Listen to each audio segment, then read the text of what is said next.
Wow. Kaya naniniwala ako sa kasabihan. Na ano? Na kapag wala si nanay, wala si tatay, Oo. ala, sunugin ang bahay. Sira ulo ka talaga. Tirahin si Bantay. Yan.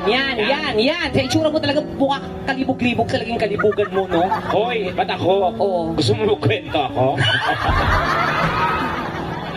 Ano? Ano? Mga kaibigan. Uy, ano ba? Wala akong alam. Okay, sige. Basta may pumasok sa kwarto ko. Oh my God! Ang dumi-dumi ko dito sa UK. Oo, akala ko ako, ito mukhang ko, gustuhin dito sa UK. Oo, tapos nung may namit ako, wala, dinadaan-daanan lang ako. Tapos tinanong ako ng isang foreigner, excuse me, are you crazy? Kasi nga sa itsura mong ganyan. Oo.